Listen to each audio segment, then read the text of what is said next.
Broadcasting live from atop the Rocky Mountains, the crossroads of the West. You are listening to the Liberty Roundtable Radio Talk Show.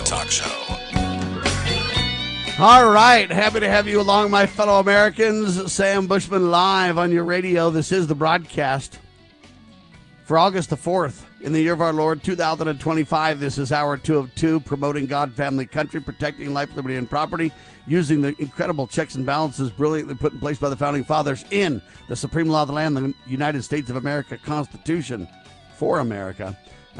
That's critical, and it's what we stand by, what we believe can restore the Republic.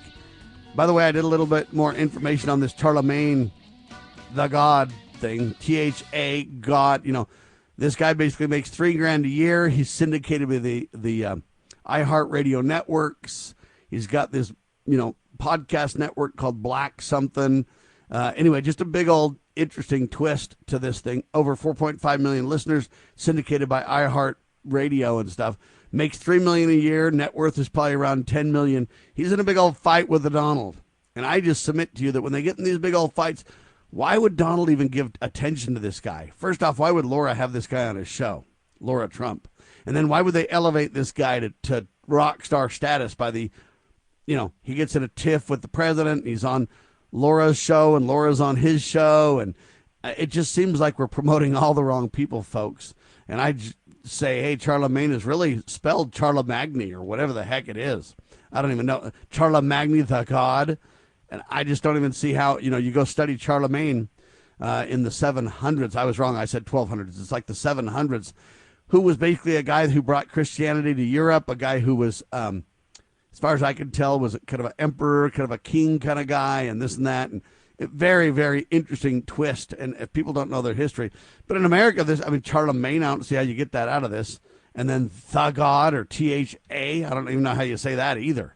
And I'm just demonstrating, I guess, my ignorance. Lowell Nelson joining me to break it down. See how ignorant I am, man? I'm calling him Charlemagne. And it's really Charlemagne. And then I'm, ignorant enough to be like, how do you say the God, T-H-A? The God? Charlemagne, the God? It's just very weird. You want to comment on this really quick, Lowell? Yeah. Well, I'm just as much baffled as you are, Sam. I don't know why they would be having a feud except to elevate him, and why. I don't know. It kind of depends a lot on what he's selling, what he's promoting, and for him to be. He's promoting the black agenda. Yeah. He's promoting a jettison from Donald Trump. He suggests that Jon Stewart, the comedian, ought to be the Change Agent 28 candidate for the Democratic Party, and then he's attacking Trump's policies. That's who the guy is. Yeah. So. It seems to me like a big distraction. Probably they are doing something they don't want us to know about. So distraction is usually the tool of the trade, the trick of the trade for these politicians that want us not to notice something else they're doing. So if the whole world's talking about it, it's probably a distraction, Sam. Amen to that. Anyway, I thought I'd bring that up because it's very fascinating, these kind of things that happen. Now, normally we talk about a column from Ron Paul to start out the show, but Ron didn't write one. He's about to have his, 91st birthday? 90, he'll turn 90 on August 20th. 90th birthday on August the 20th. Everybody's wanting to celebrate it, I'm included. But we've got a guy that wrote a column about Ron Paul to replace it. That's just great stuff, Lowell. It really is, written by Jack Hunter, who I met 18 years ago at the Rally for the Republic there in Minneapolis, Minnesota. It was when I met Jack, and Jack's been a writer. He is a writer. He's been a writer he was a writer back when I met him, almost 2 decades ago. And this particular piece harks back to the time when the Ron Paul Revolution was in full swing, and it really hits one of the two big things that Ron Paul has done. And so, without jumping into the column quite yet, I just want to say that if there were two things that I wanted most badly for people to understand, it was that our fiat monetary system is corrupt. It's not sound, nor is it honest. I mean, that would be one, right? Ending the Fed, getting rid of that monstrosity. That would be one of the two key things that I would want to accomplish as a patriot, and this was 20 years ago. 30 years ago, whenever I got seriously involved in maybe it's 40 years ago in the Patriot effort, the Patriot movement. The second thing was foreign policy, or is foreign policy, because of our interventionist foreign policy. We have been the machine that has resulted in the destruction of millions of lives. We meaning the United States regime, right? Not the people of the United States, but the regime, the U.S. regime, the military arm, and the CIA and the NSA, and you know that is the deep state. I don't know what it is, but it's interventionist foreign policy that really needed to change. So those are the two things, by the way, Sam, that Ron Paul has been so instrumental in changing people's minds about. Not only did he ignite the interest of millions of young people in this country to the deceit being laid down by the Fed, which is one of the two big things that I mentioned needed to happen, but he has also been an instrument in helping us change U.S. foreign policy. Now, 20 years ago, that was just unheard of. Back in, 18 years ago when he was only 72 years old, nobody talked about U.S. foreign policy. There was no debate. Just everyone in the GOP just simply accepted the fact that the United States was the de facto policeman of the world and that we crusaded for truth, justice, and democracy around the globe. Well, that was a lie. It was a lie then. Hold on. And it was universally accepted that the way we solve the problems of the world is through war. We're going to get peace at the other end of war, and we have to be over there so they don't come over here. And this general understanding was kind of the order of the day. Now, people that were constitutionalists didn't believe that, but those who didn't understand the supreme law of our land, didn't understand the viewpoints of the founding fathers and everything else, just literally bought this lie hook, line, and sinker until Ron Paul came along. Exactly right. Now, he did not win the nomination in 2008. John McCain did, but then what did John McCain do? He campaigned on this blind support of endless militarism. You know, he touted the Patriot Act. He condoned the torture that the Bush administration before him had instituted and justified with his fiat legal opinions, and so forth. Well, and so John McCain went and lost the election. No surprise there, because the people in this land don't want those things. We don't want endless militarism.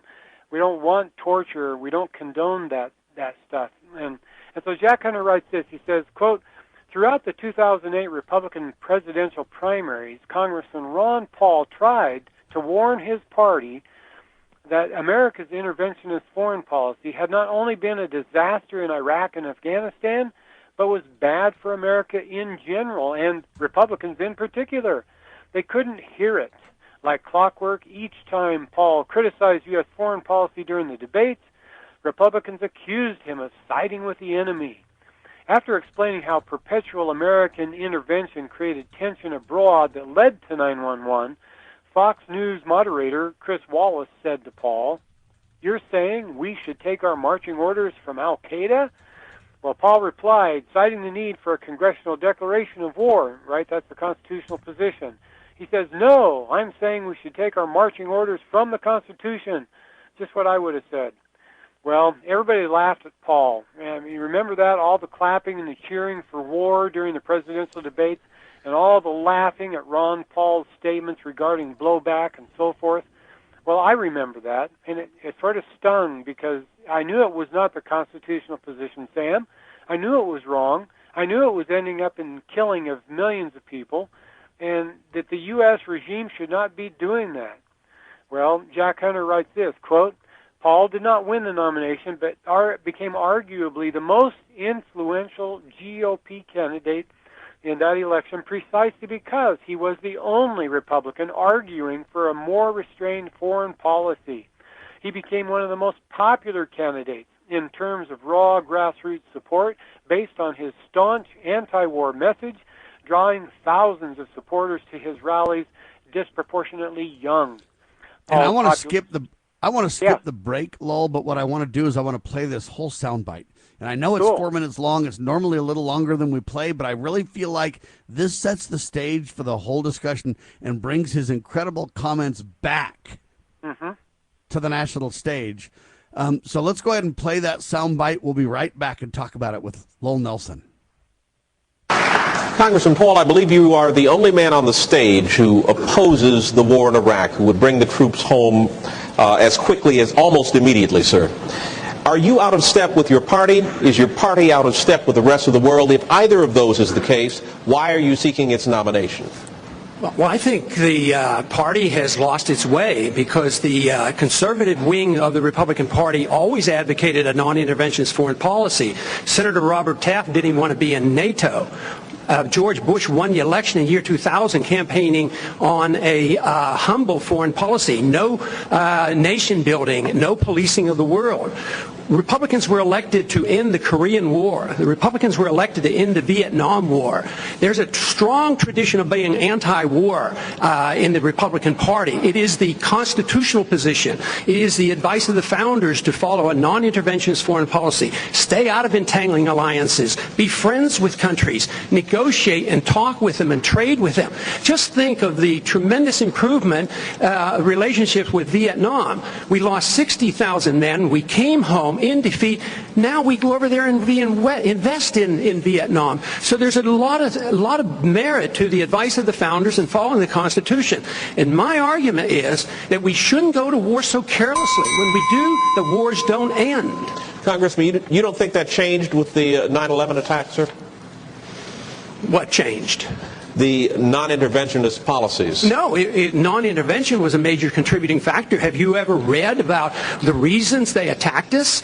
They attack us because we've been over there. We've been bombing Iraq for 10 years. We've been in the Middle East. I think Reagan was right. We don't understand the irrationality of Middle Eastern politics. So right now we're building an embassy in Iraq that's bigger than the Vatican. We're building 14 permanent bases. What would we say here if China was doing this in our country or in the Gulf of Mexico? We would be objecting. We need to look at what we do from the perspective of what would happen if somebody else did it to us. Are you suggesting we invited the 9/11 attack, sir? I'm suggesting that we listen to the people who attacked us and the reason they did it. And they are delighted that we're over there because Osama bin Laden has said, I am glad you're over on our sand because we can target you so much easier. They have already now, since that time, have killed 3,400 of our men, and I don't think it was necessary. Wendell, may I make a comment on that? That's really an extraordinary statement. It's an extraordinary statement as someone who lived through the attack of September 11, that we invited the attack because we were attacking Iraq. I don't think I've ever heard that before, and I've heard some pretty absurd explanations for September 11.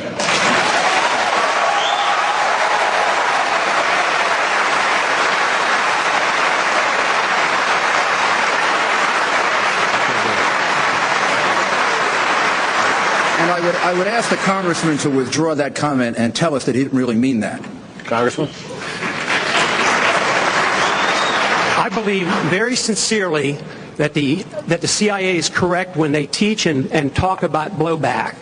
When we went into Iran in 1953 and installed the Shah, yes, there was blowback. The reaction to that was the taking of our hostages, and that persists. And if we ignore that at our own risk. That if we think that we can do what we want around the world and not incite hatred, then we have a problem. They don't come here to attack us because we're rich and we're free. They come and they attack us because we're over there. I mean, what would we think if we were if other foreign countries were doing that to us? Can I have 30 seconds, please? No, wait a second. Yeah, fantastic clip there. It really does remind us of the environment at the time, that foreign interventionism was considered standard fare, something that everybody did and was well accepted, always justified, always cheered and applauded. And so it really brings back the memories that Paul was very much alone saying what he said at the time and taking the jeers and from the crowd and people laughing at him and stuff like that didn't bother him a bit. And it turns out, Sam, that this particular debate was a turning point for many people who began following Ron Paul and supporting his efforts, to end the Fed and to change our interventionist foreign policy. There are numerous, hundreds of people who anecdotally have said they listened to this debate and it changed their minds about Ron Paul. It attracted more people to Ron Paul than ever before. This debate was a pivotal point in his campaign. Jack Hunter goes on to write this, Sam. At the time of Paul and Giuliani's heated exchange, Rudy was considered the front runner, and Ron was the gadfly. By the time the 2008 election was over, Paul would receive 1 million primary votes, more than Giuliani, who dropped out. In 2012, Paul doubled that number to 2 million.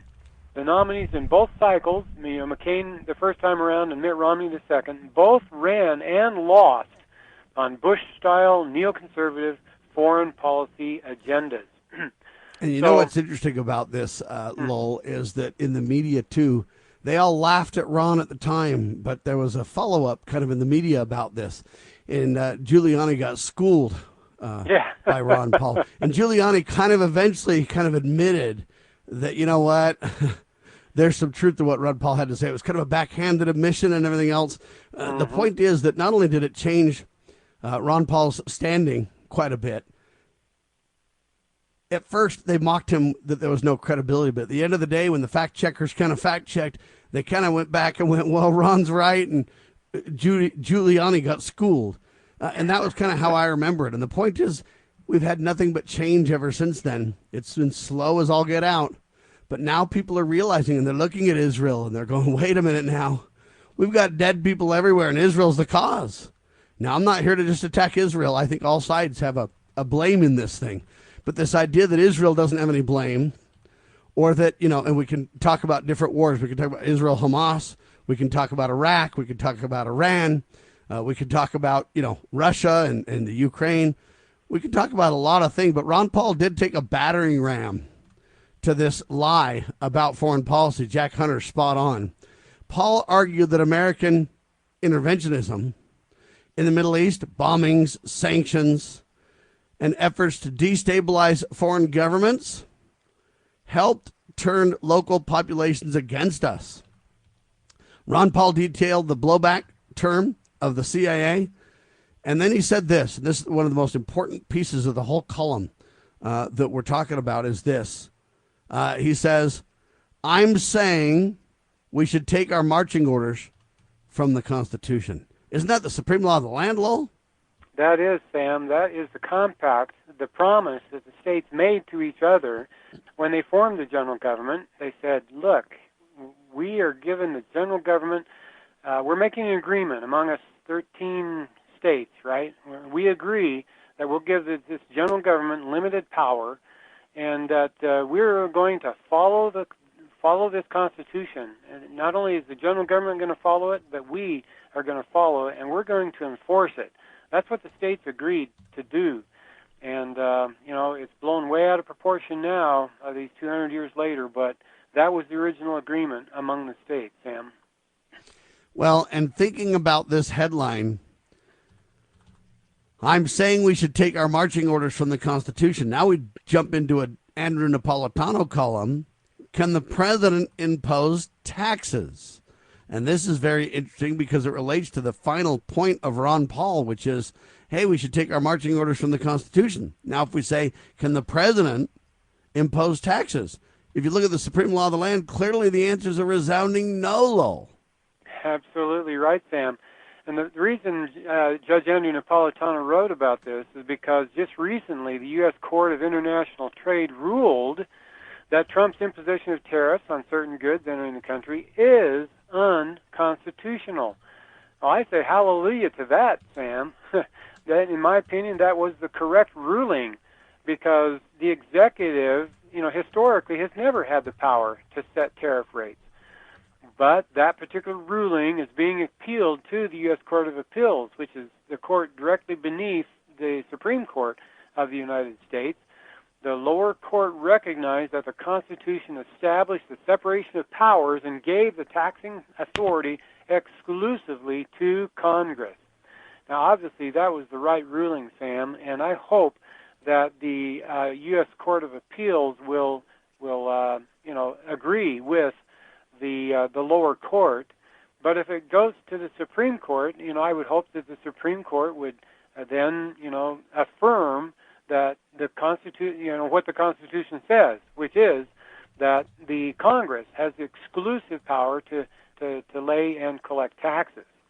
Well, it's interesting to know, Sam, that what the DOJ argued in the lower court, right? What they said was, number one, let's see, these arguments. Number one, the DOJ argued that first of all, that tariffs are not taxes. Okay, can you imagine an argument making an argument like that? Tariffs is not a tax. Okay, that was the first argument. Second argument, they argued that tariffs are an instrument of foreign policy, and therefore something that the president, can do because he has some responsibility for foreign policy. Tariffs are an instrument of foreign policy. That was their second argument. Third argument, they argued that Congress gave away some of its taxing power when it enabled the president to address economic emergencies. Interesting three arguments there, Sam. Do you want to respond to these three arguments? You can pretend like you were in the court and you wanted to respond to these three arguments. Absolutely. So throw out number one. Let me respond to them one at a time, okay? Yeah, throw out number one. It is the tariffs are not taxes. Okay, that's a lie. And the reason it's a lie is because you can call it whatever word you want. If you take money from me or force me to pay for something, we can play games with words, but it's a tax. So any way you play games, if you're requiring me to spend more money that goes into government coffers, it is a tax. Furthermore, they even talk about tariffs in the Constitution, and it's under the congressional responsibilities. So any way you look at it, that argument does not fly. Excellent. Well, second argument, Sam. First, back on the first argument, what they will say is that the consumer is not paying that tax directly. It's going, the foreign. Okay, so Congress is responsible for indirect taxes. We agree with that point. So now you want to talk about we shouldn't have direct taxes. We're agreeing more. The longer we talk, the more we agree. Yep. Okay, good. All right, second argument, the DOJ said tariffs are an instrument of foreign policy. And my response to that is this. The president can make foreign policy discussions, but at the end of the day, any treaty or anything that becomes codified is not just foreign policy or foreign discussion anymore. So from a diplomatic relations point of view, the president can lead the charge. He can talk about we want to do this and that.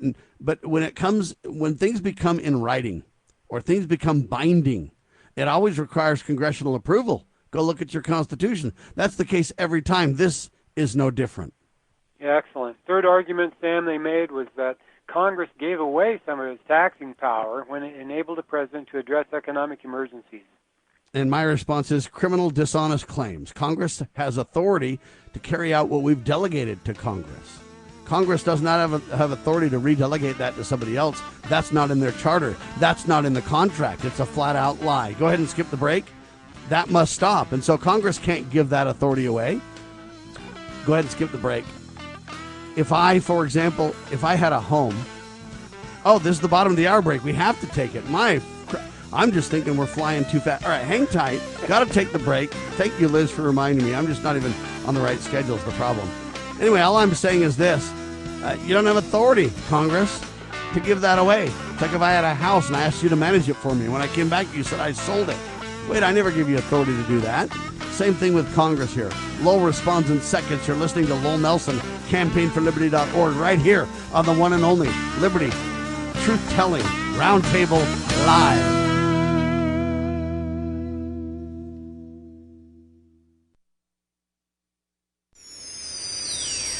Protecting your liberties. You're listening to Liberty News Radio. News this hour from townhall.com. I'm Rich Thomason. Texas Democrats have left the state to prevent the state House from voting on new congressional maps that could give Republicans several seats in the 2026 midterms. The move could expose Democrats to fines and other penalties. It's an effort to stop Republicans from redrawing the congressional map. Republican Governor Greg Abbott called a special session of the legislature that started last month to take up the redistricting effort that the president has urged. Correspondent Ken Lorman says Governor Abbott is warning Democrats he will seek to remove them from office if they're not back when the House reconvenes this afternoon. This week, President Trump plans to announce a new head for the Bureau of Labor Statistics. Unhappy with the recent jobs numbers, the president fired the BLS commissioner last week, and he told reporters he'll name a replacement soon. We'll be announcing a new statistician sometime over the next 3-4 days. We had no confidence. I mean, the numbers were ridiculous, what she announced. The president accused the former jobs statistician of faking jobs numbers, calling it a scam without providing any evidence. Greg Clugston, Washington. A Montana manhunt goes on. State Attorney General Austin Knudsen says they're looking for a suspect in last week's fatal shooting of 4 people in a bar in Anaconda, Montana. By all indications, this is an unstable individual who walked in and murdered 4 people in cold blood for no reason whatsoever. So there absolutely is concern for the public. Again, I'm going to stress, we believe this is an armed and extremely dangerous individual. The subject of that manhunt, 45-year-old Michael Brown. Rally underway this morning on Wall Street with the major indexes sharply higher. The Dow's up 473 points. The Nasdaq better by 308 points. More on these stories at townhall.com. Wesley Financial Group is not a law firm. Hi, I'm Chuck McDowell, the timeshare cancellation guy. In 2011, I founded Wesley Financial Group with one goal in mind, to help honest folks out of their timeshares permanently. Today, I run Wesley with my 2 sons, a real family business, treating every client and every employee like we'd want our own family treated. That philosophy has helped us grow into the largest, most trusted timeshare cancellation company in the United States. Fortune magazine even recognized us as one of the best places to work. Why? Because we genuinely care. In fact, some of our former clients were so moved by their experience working with us, they joined our team so they could help others to timeshare freedom. If you're stuck in a timeshare, give us a call. Let our family help your family. Call Wesley now for your free timeshare exit kit. 800-226-5454. That's 800-226-5454. 800-226-5454. Yeah, this is David in engineering. This is your wife in suburbia. Oh, hi, hon. What's up? How's the robot coming? Well, it doesn't exactly respond to requests yet, but Well, I know how frustrating that can be. You do? Uh-huh. I'm still waiting for my romantic lunch date. Oh, yeah. David. Well, I must not have enough memory allocated. Uh-huh. Sorry. You know, your son said mama today. Really? Uh-huh. Well, we'll have to have that sound chip changed to Dada. Well, you could reprogram it yourself, you know. I know. Hey, why don't we do it over lunch today? Oh, you really are brilliant. Thanks. You want me to bring the robot? David. He can order pasta in 11 languages. Only if he pays for his own lunch. Okay. Oh, don't forget to bring Chip. I still wish we hadn't named him that. Well, why? It beats general default. Oh. Family. Isn't it about time? Do you know that a baby processes information 3 times faster than an adult? An adult what?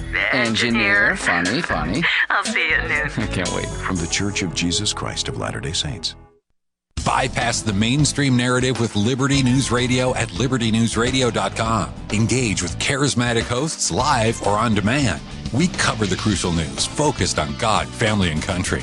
News that other networks simply refuse to use. Think of LNR's hard-hitting news and podcast at your fingertips, anytime, anywhere. Join us at libertynewsradio.com. Empower your day with the truth, because the truth will set you free. libertynewsradio.com. Introducing Managed IT Services from NPI. We offer top-notch data backup and recovery, email spam protection, and network security tailored to your needs and budget. With 20-plus years of experience in the medical field, our HIPAA-certified consultants know what it takes to protect sensitive information. Don't settle for less. Give us a call at 801-706-6980 and experience the difference with Managed IT Services. Remember, your IT support should be fast, efficient, and reliable.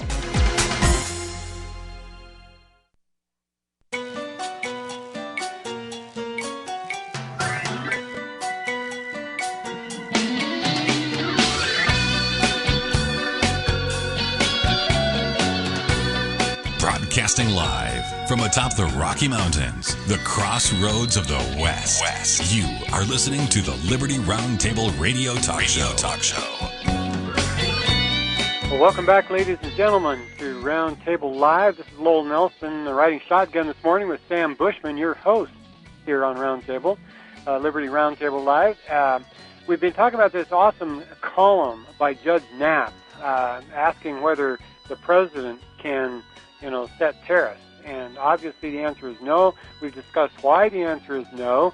And we're just wrapping up Judge Knapp's column. He makes this interesting observation. He says this, quote, "When Congress looks the other way, as its powers are usurped by the executive, we are witnessing the systematic erosion of basic constitutional norms. The same DOJ that has made the absurd arguments in favor of presidentially imposed tariffs has defended masked men in the streets arresting folks without warrants, incarcerations without due process, and deportations without hearings, all without a peep from Congress. There was a time when the DOJ, covetous of its reputation for excellence in articulating the law and cognizant of how future generations might rely on its arguments for precedent, would have declined to make arguments that are contrary to the plain meaning and historical acceptance of the words in the Constitution. But the present DOJ has eschewed professional independence for presidential loyalty. There was a time when Congress maintained independence and steadfastly guarded its constitutional prerogatives. There was a time when presidents enforced constitutional provisions even if they disagreed with them." End of quote. Well, Sam and folks, those times are gone, unfortunately, and we now live in a much more dangerous, a more perilous situation here in this so-called land of the free and home of the brave. And Sam, I just hope there are enough constitutionists around in our country to bring this Congress, to bring our public servants back, kicking and screaming, to the supreme law of the land, this blueprint for liberty. Because if we don't do that, then this republic is lost, Sam. Amen. And let's be very clear. We reject the Justice Department's 3 arguments. I think they're bogus arguments, easily rejected. Because if you go look at the supreme law of the land, that's the contract we the people used to delegate authority to the general government in the first place. They live on delegated authority from we the people. And if you look at Article 1 of the Constitution, all legislative powers herein granted shall be vested in the Congress of the United States. Tariffs is one of them. Taxes is one of them. There's no way you can manipulate your way out of that if you really understand the Constitution. But what they want you to believe is that the Constitution is a living, breathing, changing document in modern times. And the way you know that is that discussion with Ron Paul and the moderators. The moderator literally said, "Do you believe that's true now? Now that we got hit by 9/11, don't you think things have changed?" And Ron's like, "What's changed? What are you talking about?" They believe we live in a different time, and the old cowboys of yesteryear, the old rednecks, the ne'er-do-wells, founding fathers, didn't understand and plan for our time, and therefore it's fully inadequate to govern a modern people such as the great, USA. That's where the lies begin. And folks, we've got an unhinged government as a result, Lowell. That's true, and Karen Kwiatkowski writes this article entitled Our Unhinged Government and describes just one aspect of why it's unhinged. Unhinged meaning, like you have a door with hinges, and that door then swings smoothly on the hinges, it opens and shuts and so forth. Well, and in other words, it's tied to the door frame with the hinges, and it does what it's supposed to do. It shuts and it opens. But if the door is unhinged, then that door, it can do anything. It can fall over, it can tip over. It certainly can't open and close if it's not hinged, right? And so it does no good. And so she's talking about our unhinged government, this government that's doing no good. And particularly in Gaza. She's talking about the genocide in Gaza, and saying that more and more people, upon seeing that genocide occur in real time, they're growing sour on support of Israel. And if that's true, I am so grateful, and I'm thankful, and I'm happy that people are beginning to see the destruction over there, the genocide that's going on, and has gone on for about 2 years. She writes this, quote, Israel, with the active support and blessing of over 80% of Israelis since late 2023, has been violently destroying Gazan structures, food and water systems, education, healthcare, along with many of the 2.3 million Palestinians who had created a culture and an economy in spite of decades of periodic attacks and the occupying state's military domination and constantly evolving restrictions on trade, travel, and movement. In spite of this, and perhaps shocking to many Zionists, Gaza has survived and thus far resisted its intended demise. She writes this, Sam, the tiny strip is now a moonscape, courtesy of the equivalent of 8 Hiroshima-sized nuclear detonations.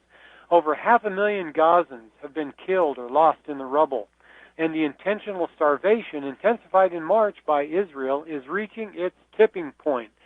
Acute famine is part of the U.S. and Israeli strategy for Gaza.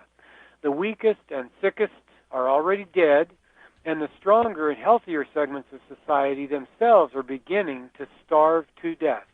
Resistance to disease for Gazans has already collapsed. End of quote. So, while on one hand, Sam, the U.S. commemorates the 91st anniversary of Holodomor, and public schools here teach the horrors of the Nazi extermination of the Jews and of Mao's destruction of millions in China and Stalin's destruction of millions in Russia. On the other hand, U.S. taxpayers continue to fund the Gazan genocide. Well, we don't do it voluntarily. We do it because we're compelled by our government to pay our taxes or else go to prison or be shot.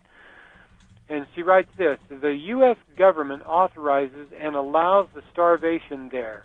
And yet, President Trump, now this is a statement that really took me aback, Sam. President Trump has the power to do two things right now.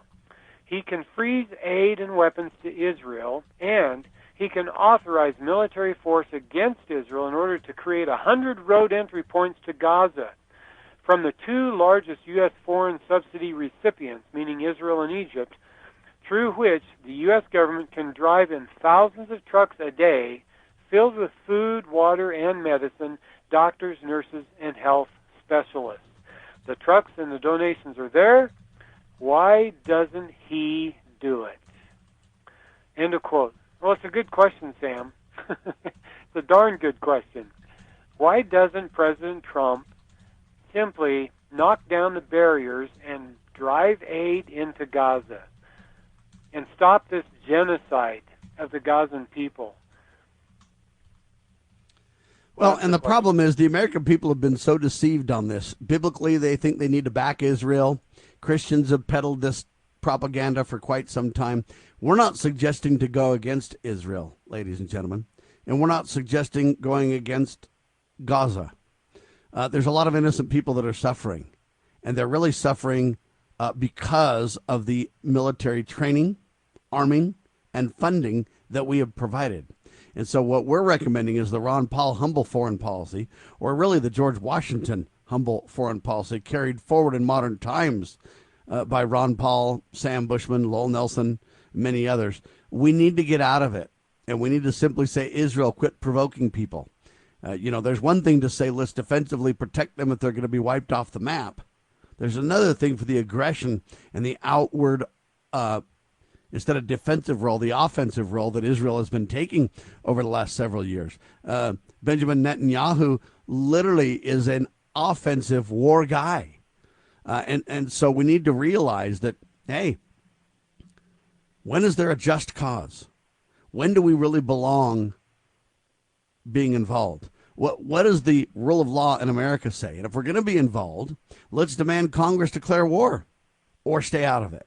If they want to do things short of war, there's guidelines of how to do that in the supreme law of the land as well. Mark and reprisals. There's other terms there that can apply to, hey, we can do things short of war. But in any case, the only time the president can act unilaterally is if we're in an immediate threat where he's got to act. Then there's a short time by which that authority should be turned over to Congress. I support that. We haven't been in those cases my whole lifetime, really, Lowell. No, I agree, Sam. We haven't. And, there is a rabbi named Elmer Berger, turning now to this column by Eric Margolis. He was a leading Jewish thinker in the 1950s and 1960s, and I love his statement here. He said this: Judaism is to do justice and to have mercy and to walk humbly with God, and all the rest is commentary and of secondary importance. End of quote. Wow, that's a refreshing statement, Sam. Think about that. Amen. Let's skip the break. Continue, Lowell. Okay. Margulies, and I just want to comment on your, ending the Kwiatkowski column.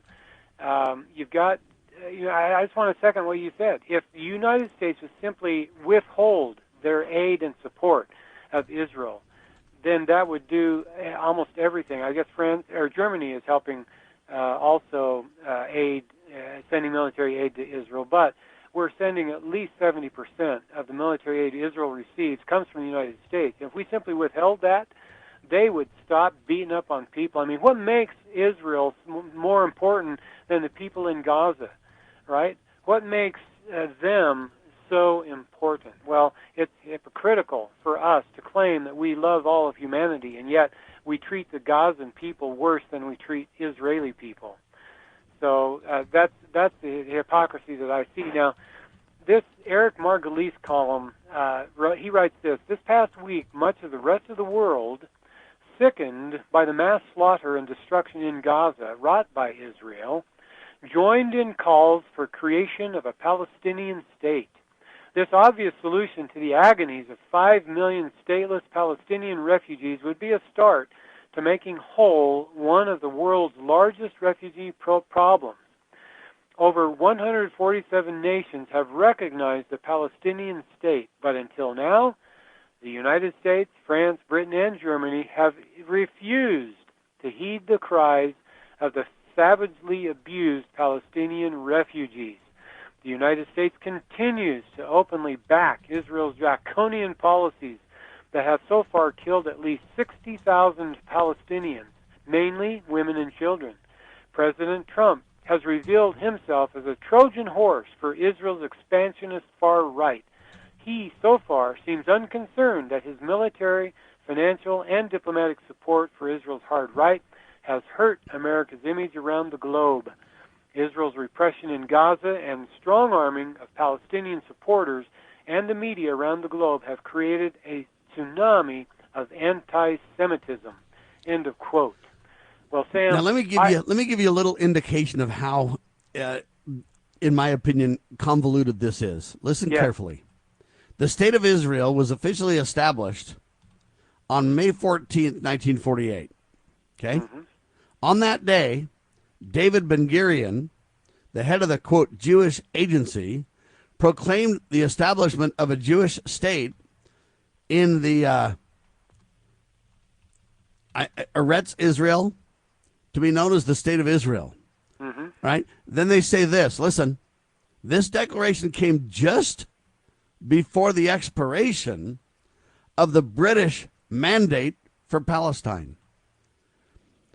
Anyway, neighboring states then invaded. There was Israel's War of Independence at that time. The United States recognized Israel minutes after its declaration, and the Soviet Union followed shortly thereafter. Now, the reason I bring all that up, though, is because, wait a minute, Britain had a Palestine state, and it was going to expire. And so all we're playing games with here is battling allegiances. We're playing games of, why do you recognize Israel, but you don't recognize the old Palestine? Now, I'm not here to defend either side. I'm here to say we ought to avoid foreign entanglements 100%. But my whole point is this is just modern times manipulation by the United States, by the Soviet Union, now I don't know if you want to call it Russia, by Britain, by everybody else. This fighting has been going on for thousands of years. Why do we think we should even weigh in on it, Lowell? I don't really get the logic here.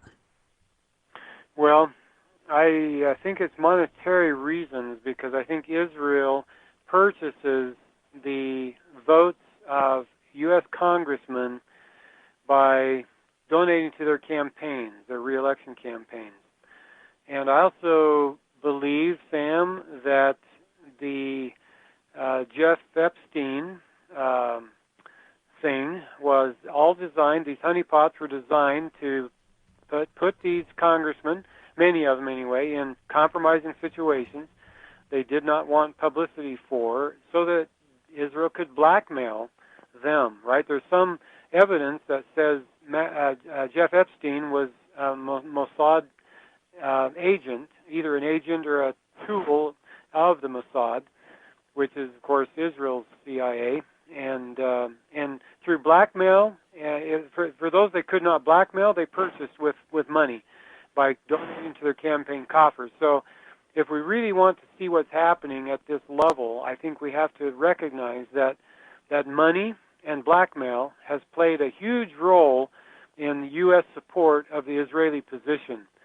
I don't see how else Netanyahu could come address Congress and get 67 standing ovations during an address to our Congress, and that was just last year. Plus, leave with a boatload of my money they stole. Mm-hmm. Yeah, I just don't see any other explanation for our support of Israel than that.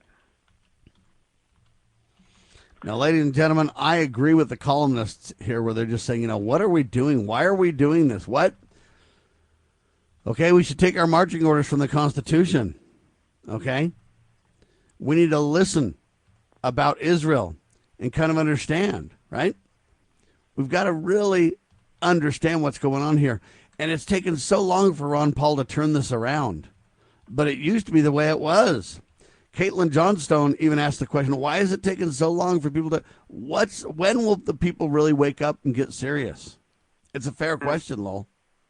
Yeah, it really is, Sam. Caitlin, in her column, describes more of this sea change of opinion about Gaza, writing, quote, Israel's top human rights group, B'Tselem, has finally declared that Israel is committing genocide, as has the Israeli-based Physicians for Human Rights. The debate is over, she writes. The Israeli apologists lost, and we are seeing this reflected in mainstream discourse. Pop megastar Ariana Grande has started speaking out in support of Gaza, telling her social media followers that starving people to death is a red line. This is a new threshold. Opposing Israel's genocide is now the most mainstream as it has ever been. MSNBC just ran a piece explicitly titled, Israel is starving Gaza and the U.S. is complicit. That was the title. It features a segment with the virulently pro-Israel Morning Joe slamming the mass atrocity. CNN's Wolf Blitzer, himself a former AIPAC employee, has done a 180 and is now raking Israel over the coals on the air for its deliberately engineered starvation campaign. Wow. The New York Times finally overcame its phobia of the Gaza word with an op-ed titled, I'm a genocide scholar, I know it when I see it. Very interesting, Sam, that all of this is coming out now.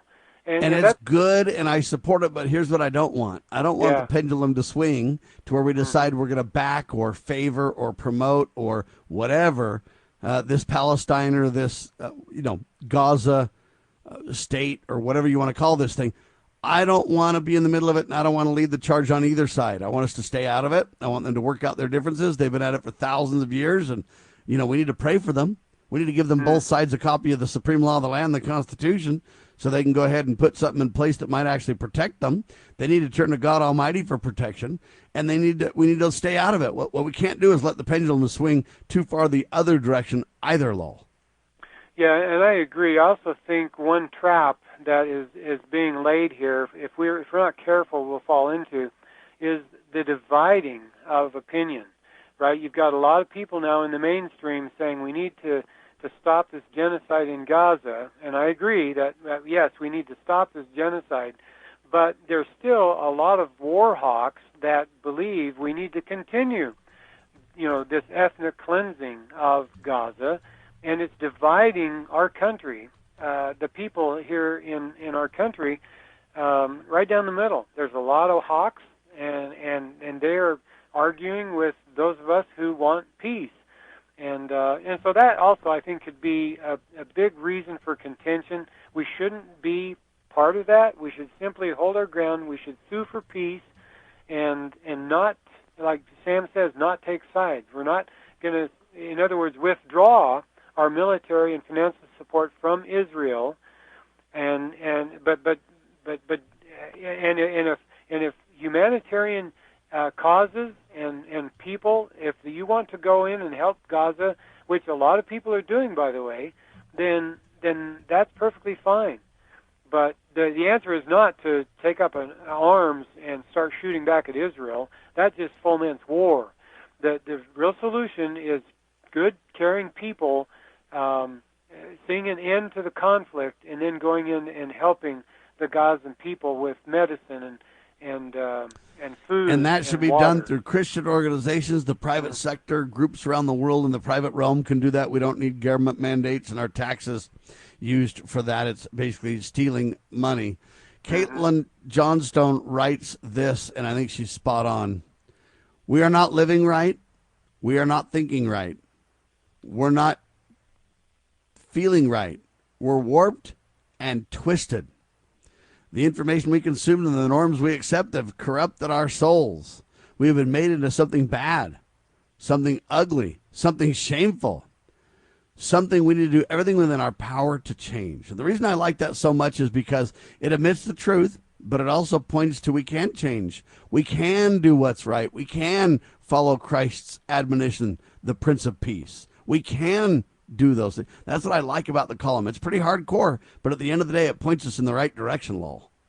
She really does, Sam. She's asking us to think retrospectively, right? Let's introspect. Maybe the right word is introspectively. Look at our attitude toward humanity. And this gets back to this hypocrisy that I mentioned earlier. Why do we value Israeli lives over the lives of our brothers and sisters in Palestine? I don't understand that. How can we conscience the killing of our brothers and sisters in Gaza whilst at the same time supporting Israel in their efforts to kill those people? I don't understand that and so Johnstone says this is a cognitive dissonance, right? We need to fight our way through this cognitive dissonance of recognizing that our entire way of looking at things as a collective has failed, and we need to find a new way of being or of looking at the situation, and we need a new perspective. And I would submit, Sam, we need a godlike perspective for all humanity. What is his perspective? Well, all of us are his children. Whether you live in Gaza or Israel or the United States, no matter where you live on this planet, you are a child of God. And he loves all of his children. He doesn't want any of them killed in this way. He wants all of them to have the opportunity to live and breathe and produce and be productive. I mean, that's why we're here, Sam. And so I think it pains him that we would support the killing of these people in Gaza, Sam. Ladies and gentlemen, this is something serious. We can absolutely do what's right. We can stay out of foreign entanglements. We can not arm, train, and fund war. We can advocate for peace. We can appeal to the God of heaven. We can set the example. We can provide food and kindness and love and medicine through the private sector, and the government can obey its proper constitutional mandate. That's where I stand, and I'm not hesitating. Thanks for being alongside for the ride. Thank you, Lowell Nelson, campaignforliberty.org. We sure appreciate you, sir. You're welcome, Sam. Good to be with you. Hard-hitting talk always at your fingertips. We are syndicated by the Loving Liberty Radio Networks. Check it out, lovingliberty.net. You can download their iPhone or their Android apps and listen to your heart's content. It's absolutely free. Or best of all, listen at lovingliberty.net online. I'm Sam Bushman. God save the Republic of the United States of America.